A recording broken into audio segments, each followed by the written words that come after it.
Morning all of you. तो हम लोग पढ़ रहे थे साइकोलॉजी में जो हमने कल की क्लास में पढ़ा हुआ था टाइप्स ऑफ कर्व। कल की क्लास में जो हमने पढ़ा हुआ था टाइप्स ऑफ कर्व, जो हमारे वक्र हैं, सीखने के वक्र कितने प्रकार के होते हैं।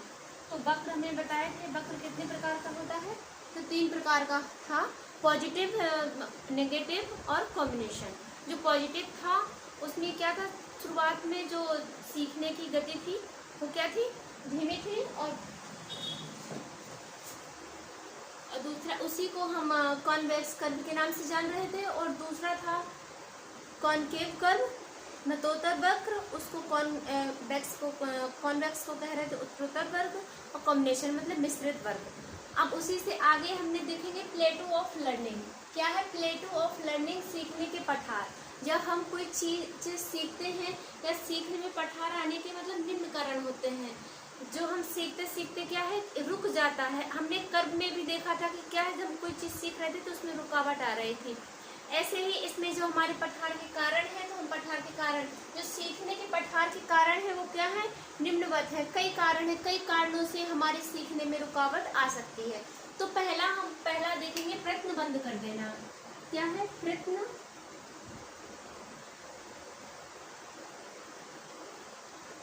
बंद कर देना, बंद कर देना। अब जैसे हम कोई चीज सीख रहे थे, अब उसको हमारा थोड़ी सा उससे मन हट गया, थोड़ी सी हमारा इंटरेस्ट नहीं बढ़ा, तो हमने उसको सीखने का किया है, प्रयत्न ही बंद कर दिया। तो हम उस चीज को क्या, वो एक प्लेटू का कारण हो गया। अगर उसमें थोड़ी सा प्रयत्न करते रहते तो शायद हम उसको थोड़ी बहुत सीख पाते, लेकिन हमने क्या किया, उस चीज को बिल्कुल से टोटली एकदम से सीखना बंद कर दिया, उसमें प्रयत्न ही बंद कर दिया कि अब हम इसमें बिल्कुल कोशिश नहीं करेंगे। कोशिश करना मतलब बंद कर देना, किसी चीज को सीखने के लिए कोशिश करना बंद कर देना। अब जैसे कि हम ही हैं, अगर हमें कोई सब्जेक्ट बहुत अच्छा लग रहा है तो हम उसको इंटरेस्ट के साथ पढ़ते हैं। अगर कोई सब्जेक्ट हमें अच्छा नहीं लगता है तो क्या है, हम उसमें थोड़ी बहुत पढ़ते हैं, लेकिन फिर क्या है, उसमें जब हमारा मन हटने लगता है, हमारा इंटरेस्ट नहीं आता है, तो क्या करते हैं, हम उसमें उस चीज़ को सीखने से क्या प्रयत्न, उसमें कोशिश करना बंद कर देते हैं। उसी को क्या है, प्रयत्न बंद कर देना।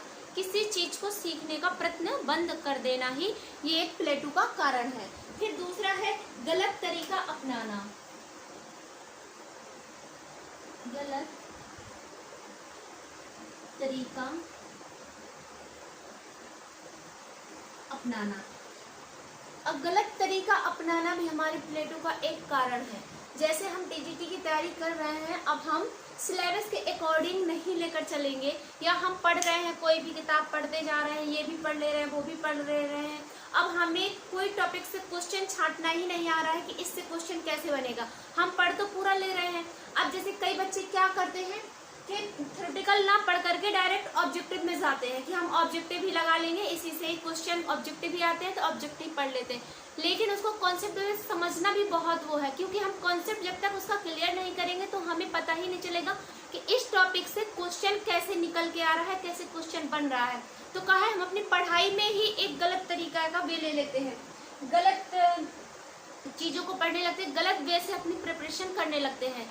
हमें अपनी प्रिपरेशन के लिए सिस्टमेटिक तरीका अपनाना चाहिए, सिलेबस के अकॉर्डिंग चलना चाहिए। पहले थ्योरेटिकल इसको पढ़ना चाहिए, बाय मतलब ना नोट्स बनाना चाहिए। उससे फिर क्या है, हम उसको वन लाइनर छांट के लिखेंगे उसमें, फिर इसके बाद हम क्या है, क्वेश्चन पेपर सॉल्व करना चाहिए। ये नहीं कि हमने कोई मतलब वन लाइनर ऐसे बुक उठाई और उससे ऑब्जेक्टिव क्वेश्चन सॉल्व करने लगे। ये भी क्या है, एक गलत तरीका है हमारे प्लेटू का, सीखने में ये पठार का कारण है। फिर अगला है शारीरिक शक्ति कम होना। शारीरिक शक्ति कम होना। जैसे गलत तरीका अपनाने से क्या है ना, हम क्या फिर सोचते हैं कि हमने तो पढ़ाई खूब की, हमने रातों दिन पढ़ा, फिर भी हमारा सिलेक्शन नहीं हुआ, क्योंकि हमने तरीका ही अपने पढ़ने का क्या गलत अपनाया था। उसके लिए हम चाहे दिन रात बैठ के मेहनत करेंगे तब भी हम सफल नहीं हो सकते, जब तक हमारा तरीका सिस्टमेटिक नहीं होगा। फिर क्या है, शारीरिक शक्ति कम होना। अब व्यक्ति क्या है, शारीरिक रूप से कमजोर रहेगा, दुबला पतला रहेगा, या बीमारी है, मतलब कोई डिसीज के कारण वो बीमार है, तो वो अपना मतलब इतना एफर्ट पढ़ाई में नहीं लगा पाएगा। जब तक व्यक्ति शारीरिक रूप से एकदम स्वस्थ नहीं रहेगा, मस्त नहीं रहेगा, तब तक वो अच्छे से कोई भी कार्य करने के लिए, पढ़ाई से न लेकर कोई भी कार्य करने में उसकी रुचि, इंटरेस्ट नहीं रहेगा। ये भी एक प्लेटो का कारण है। जैसे कोई व्यक्ति को डिसीज है, कोई बीमारी है, वो बीमार ही रहता है, हर टाइम बीमार रहता है, तो वो सोचता रहेगा ना, अपनी बीमारी के बारे में सोचेगा, उसका इंटरेस्ट इतना अपने काम की तरफ नहीं जाएगा। शारीरिक रूप से शक्ति उसकी कम होना मतलब कि कोई डिसीज होना ही, ये भी एक प्लेटो का कारण है। फिर है रुचि का अभाव। अगला क्या है? रुचि का अभाव। रुचि मतलब इंटरेस्ट, रुचि, रुचि का अभाव, ठीक है। अब रुचि का अभाव क्या है?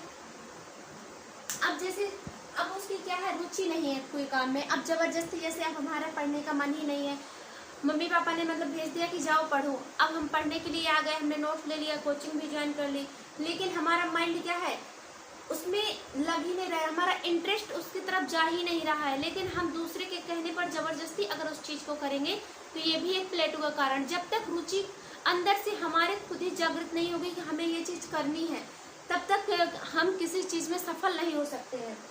इसलिए कोई चीज मतलब प्लेटो के लिए क्या है, हमारा इंटरेस्ट भी होना जरूरी होता है। किसी चीज को सीखने के लिए हमारा इंटरेस्ट होना बहुत जरूरी होता है। अगर इंटरेस्ट नहीं है तो हम उस चीज, ये भी क्या हो जाएगा, एक प्लेटो का कारण हो जाएगा, हम उस चीज को अच्छे से नहीं सीख पाएंगे। तो इंटरेस्ट होना भी बहुत जरूरी है। ये रुचि का अभाव भी हमारे एक प्लेटो का कारण है। अब इसी में क्या है, मोटिवेशन, मतलब उतना मोटिवेट नहीं, उतना कोई मतलब व्यक्ति उसको कर रहा है, तो इसके इंटरेस्ट में क्या है, कोई किसी ने मोटिवेट कर दिया तो थोड़ी देर के लिए क्या हमारा उसके प्रति इंटरेस्ट जाग गया, लेकिन फिर हमारा इंटरेस्ट उसके प्रति था ही नहीं। वो तो थोड़ी देर के लिए, जब दूसरे ने हमें मोटिवेट किया तो उतनी देर के लिए हमारा इंटरेस्ट क्या हुआ, जाग गया। लेकिन जो व्यक्ति का इंटरेस्ट जिस काम के प्रति है, वो उस काम के प्रति रुचि ज़्यादा लेता है, इसलिए रुचि का अभाव इसमें क्या हो जाएगा, एक प्लेटो का कारण हो जाएगा। फिर क्या हो जाएगा, शारीरिक मानसिक थकावट। शारीरिक मानसिक थकावट। कोई व्यक्ति बहुत काम करके एकदम मतलब शरीर से स्वस्थ है, एकदम उसका माइंड क्या है, थका थका हुआ है, तो वो उस कार्य को करने में रुचि नहीं लेगा ना, उसका मन करेगा कि मैं ये चीज़ करूं, पढ़ूं, लिखूं, कुछ करूं। तो शारीरिक मानसिक रूप से भी क्या, हमें स्वस्थ रहना चाहिए, अपना माइंड एकदम टेंशन फ्री रखना चाहिए। ये नहीं कि अपने दिमाग में बहुत सारी टेंशन लेकर अगर हम तनाव में कोई कार्य करेंगे तो उस कार्य में हम कभी सफल नहीं हो सकते। इसलिए या हम पढ़ाई हो या कोई भी अन्य काम हो, अगर हम कोई वर्क कर रहे हैं तो उसमें क्या है, हमें अपना माइंड फ्री रखना चाहिए, उसी जो कर रहे हैं उसी के प्रति हमारा दिमाग रहना चाहिए। और शारीरिक एवं मानसिक रूप से कोई थकावट नहीं होना चाहिए, न शरीर स्वस्थ होना चाहिए, उसमें कोई डिसीज नहीं होना चाहिए। और क्या है, मानसिक रूप से क्या है, कोई भी उसको तनाव नहीं, स्ट्रेस नहीं होना चाहिए। अगर स्ट्रेस है और वो शारीरिक रूप से थकावट है तो वो क्या है, ये भी एक प्लेटो का कारण है। फिर है दोषपूर्ण वातावरण।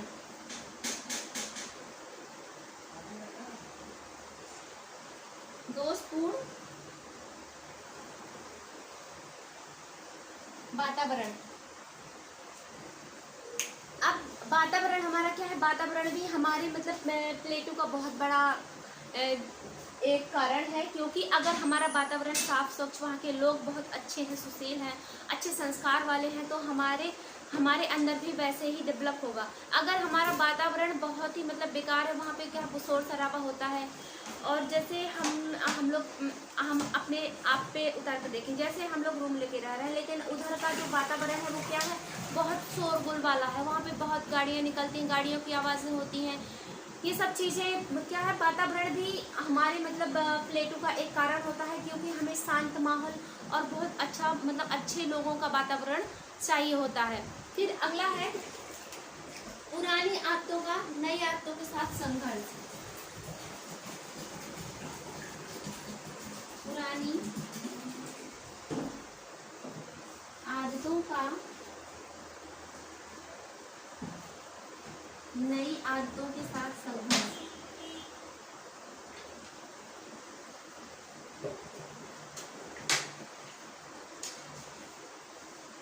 मतलब बुरी आदतें, क्या हो जाएगा, बुरी आदतें।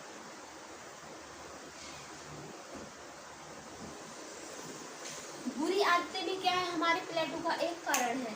अब हमारी बहुत बुरी आदतें हैं, कई बच्चों की बहुत मतलब परेशान, दूसरे को परेशान करने वाली आदतें होती हैं। ये बुरी आदतें भी क्या है, हमारे पठार का एक कारण हो सकती हैं। तो हमने पठार के कारण देखे कि प्रश्न बंद कर देना ये पठार का कारण होता है, गलत तरीका अपनाना। ऐसे आपको क्वेश्चन आएगा, अब इन कारणों को आप आराम से पहचान लेंगे कि आप इन कारणों को जानते रहिए, यही पूछा जाएगा इनमें से कौन सा पठार का कारण है, कौन सा कारण है। अब दे दिया जाएगा प्रश्न बंद कर देना, गलत तरीका अपनाना, इनमें से किसी एक को दे दिया जाएगा, उसमें आपको पहचानना रहेगा कि कौन सा हमारा प्लेटो का कारण है। और दे दिया जाएगा कि इनमें से कौन सा प्लेटो का कारण नहीं है, कोई एक अलग से आपको डाल दिया जाएगा। तो दे दिया जाएगा प्रश्न बंद कर देना, शारीरिक शक्ति का कम होना, रुचि का अभाव, शारीरिक मानसिक थकावट, और एक कोई अलग डाल दिया जाएगा। तो उनमें से आपको पहचानना रहेगा कि कौन सा हमारा प्लेटो का कारण है, जो जिसके कारण हमारे सीखने में पठार आ जाता है, हमारे सीखने में रुकावट आ जाती है। तो आप इनको एकदम ऐसे ही लाइन से आपको बस इन्हीं वर्डों को याद रखना है, जानना है, आप आराम से पहचान लेंगे, क्योंकि आप इतने समझदार हैं, आप पहचान लेंगे आराम से कि किस कारण से हमारी चीज़ों में रुकावट आ रही है, क्या है क्या नहीं है। तो पठार के जो कारण है मैंने बताए। अब इसके बाद देखेंगे कि इनके निवारण क्या है, इनमें हम सुधार कैसे ला सकते हैं, जो प्लेटो हमारे सीखने में प्लेटो पड़ गया है उसमें हम सुधार कैसे ला सकते हैं।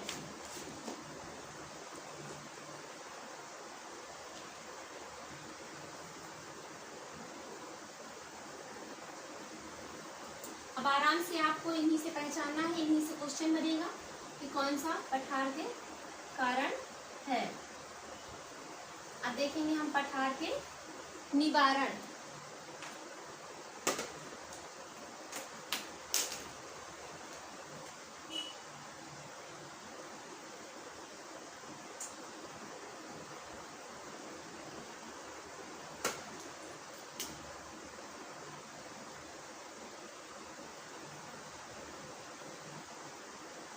पठार के निवारण।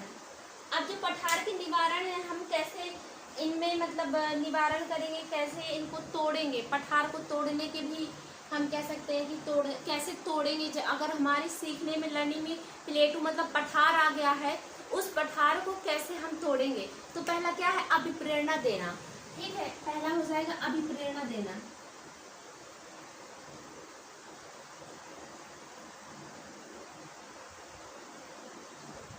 अभिप्रेरणा देना मतलब मोटिवेट करना। अभिप्रेरणा देने का क्या हो जाएगा, मोटिवेट करना। अगर जैसे हम देख रहे हैं कोई बच्चा बहुत नेगेटिविटी में चला गया है, तो उसको क्या करेंगे, अच्छे अच्छे लोगों से मतलब उसको मिलवाएंगे, उसको मोटिवेट करेंगे और मोटिवेशन देंगे। उसको मोटिवेशन वीडियो देखने के लिए, जैसे हम अपनी लाइफ से ही देख लेते हैं कि हम अपने कभी कभी इतने स्ट्रेस में हो जाते हैं कि कुछ हमारा करने का मन नहीं करता, तो क्या करते हैं हम अपने उस जो हमारे अंदर जो सोच बैठ चुकी है, उस सोच को हम हटाने के लिए मोटिवेशनल वीडियो देखते हैं, मोटिवेशनल शायरी थॉट वगैरह पढ़ते हैं, और ये सब देख करके हम अपने स्ट्रेस को क्या करते हैं, कम करते हैं। या तो हम मोटिवेशनल सॉन्ग भी सुनते हैं, कोई मतलब वीडियोस वगैरह देखते हैं। ये सब चीज़ें अपनी हम खुद पर्सनल लाइफ में मोटिवेट होने के लिए करते हैं। उस हम पठार को तोड़ने के लिए हम उपाय करते हैं। तो उपाय क्या है, मोटिवेशन वाले, मोटिवेशनल थॉट वाले, अच्छे अच्छे लोगों से मिलना, जो अच्छी बातें कर रहे हैं, जो हमें मोटिवेट कर रहे हैं, अच्छी मतलब सराहना दे रहे हैं, तो ऐसे हम करते हैं। तो मोटिवेशन भी बहुत बड़ा पठार तोड़ने का एक निवारण है। फिर दूसरा है थकान दूर करना। अगर हम बहुत ज़्यादा थक गए हैं, अगर कोई व्यक्ति बहुत थका है, परेशान है, तो उसको क्या करेंगे, रिलैक्स कर देंगे कुछ। अब जैसे हम पढ़ते पढ़ते, ये नहीं कि अगर हम कोई पढ़ रहे हैं तो एकदम पढ़ते रहें और इसके बाद क्या करें, हम एकदम से थक जाएं, मानसिक रूप से भी शारीरिक रूप से भी। इसलिए हम अगर कोई कार्य करते हैं तो उसमें क्या, हमें रिकवरी की भी ज़रूरत होती है, थोड़ी सा ब्रेक लेने की ज़रूरत होती है, अपना माइंड फ्रेश करने की ज़रूरत होती है। तो थकान को क्या है, हम पहले दूर करेंगे, अच्छे से मतलब बाहर घूमने निकल जाएंगे, पार्क में चले जाएंगे, अच्छे लोगों से मतलब मिलेंगे, बात करेंगे, अपने शरीर को एकदम से और दिमाग को क्या करेंगे, जो थका हुआ है उसको, थकान को दूर करेंगे। तो थकान को दूर करना भी बहुत जरूरी है। ये थकान को दूर करना भी प्लेटो तोड़ने का एक निवारण है। फिर अगला है रोग का उपचार किया जाए। रोग का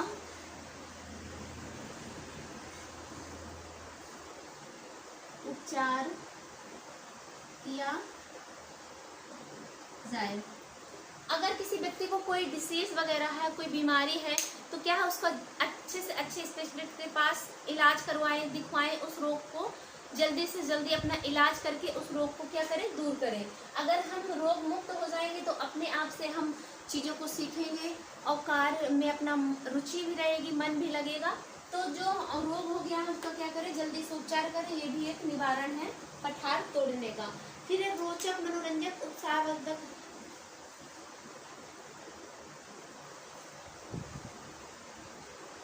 मनोरंजक, रोचक,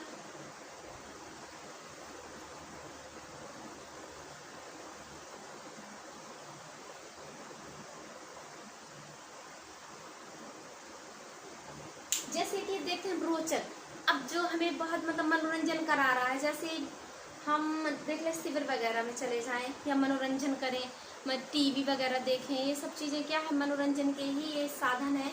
तो मनोरंजक, रोचक, मनोरंजक जो उत्साहवर्धन वाली चीज़ें हैं, तो वो सब चीज़ें हम करें। ये मतलब सैड सॉन्ग वगैरह ना सुने, अच्छी जो मनोरंजक वाले, जो हंसी मजाक वाले वीडियो हैं, ऐसी चीज़ों को देखें जिससे हमारा मूड एकदम फ्रेश हो। तो वो प्लेटो तोड़ने का भी एक कारण होता है। फिर है नवीन शिक्षण विधियों का प्रयोग। नवीन शिक्षण विधियों का प्रयोग, विधियों का प्रयोग। हमारा जो पढ़ने का तरीका है उस तरीके को क्या करें, हम चेंज करें। नई नई, जैसे हम कोई पुरानी बुक उसको पढ़ रहे, उसमें मन नहीं लग रहा है, अब एक ही चीज करते करते सभी का दिमाग थोड़ी सा वहां से हटने लगता है। तो क्या करें, हम नई नई बुकें लेकर आए, अपने सब्जेक्ट से हटकर भी वो हम चीजें पढ़ सकते हैं। ये नहीं है कि अपना सब्जेक्ट ही, जिसमें हमारी उस टाइम रुचि लगे उस चीज को हम पढ़ें।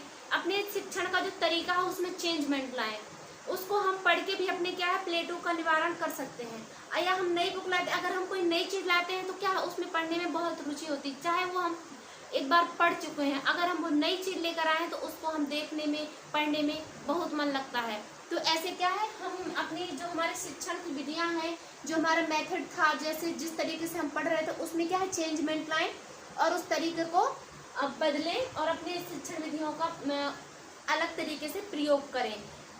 अलग अलग मतलब कहानी, किताबें, ये सब चीज़ें पढ़ें जिससे हमारा माइंड डाइवर्ट हो और फिर से हमारा जो प्लेटो बन गया है, जो नेगेटिविटी चली गई, उसमें पॉजिटिविटी आए। ये भी एक निवारण है पठार का। फिर है दोषपूर्ण वातावरण में सुधार। दोषपूर्ण वातावरण में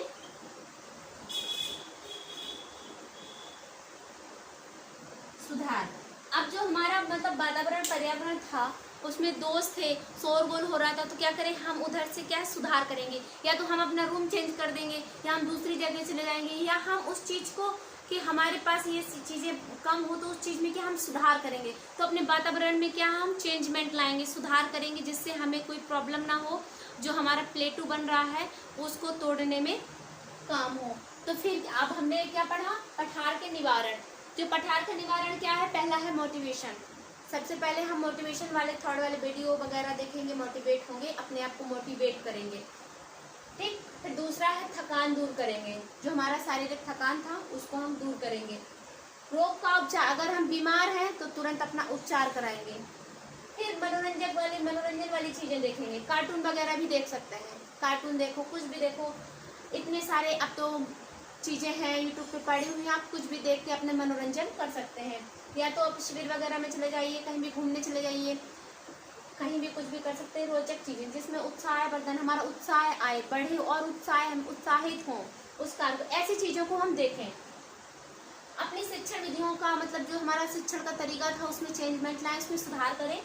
फिर है हमारा जो वातावरण, पर्यावरण जो था उसमें भी चेंजमेंट लाएं, अपने तरीके से, अपने जो निवारणों के तरीके से उसको ढालें, अपने अनुसार, अपने कार्य के अनुसार अपने पर्यावरण को अपने अनुकूल बनाएं।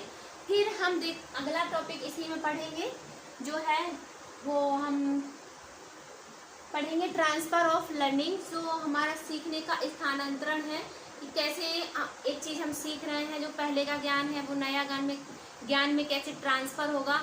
तो ट्रांसफ़र ऑफ लर्निंग के बारे में हम लोग पढ़ेंगे कि जो मतलब पूर्व का ज्ञान व पूर्व का अनुभव नई चीज़ें सीखने में कैसे स्थानांतरित होता है।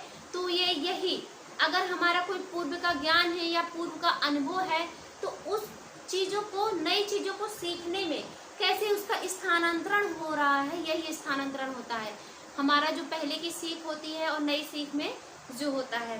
फिर अब यही मुख्यतः कितने प्रकार का होता है यही बताया जाएगा कि जो हमारा ट्रांसफर ऑफ लर्निंग है वो कितने टाइप्स का होता है। वो 3 टाइप्स का होता है। पॉजिटिव ट्रांसफर ऑफ लर्निंग, इसी को हम क्या कहेंगे, धनात्मक स्थानांतरण। फिर दूसरा है नेगेटिव ट्रांसफर ऑफ लर्निंग, नकारात्मक या ऋणात्मक स्थानांतरण। फिर है शून्य मतलब जीरो ट्रांसफर ऑफ लर्निंग मतलब शून्य स्थानांतरण, उसमें कोई स्थानांतरण नहीं होगा। तो इसी को हम मतलब कल की क्लास में आपको बताएंगे कि कैसे मतलब स्थानांतरण मतलब चलता है, कैसे पॉजिटिव में कैसे जाता है, नेगेटिव में कैसे होता है, जीरो में उदासीन हो जाता है, शून्य हो जाता है। जैसे पॉजिटिव में ही देख लें तो पॉजिटिव में क्या है, जैसे कोई बैडमिंटन का खिलाड़ी अगर वो स्क्वैश सीखना चाहेगा तो उसमें क्या है, पॉजिटिव जा रहा है वो, क्योंकि वो भी हाथ के रैकेट का गेम है और वो भी हाथ का ही गेम है। तो दोनों में क्या है, इसके थोड़ी सा सीखने में उसको पॉजिटिविटी आएगी। अब कोई बास्केटबॉल का है और हैंडबॉल का है, ये सब चीज़ें हम देखेंगे तो आपको नेक्स्ट क्लास में बताई जाएंगी। आज के लिए इतना ही। थैंक यू, खुश रहिए।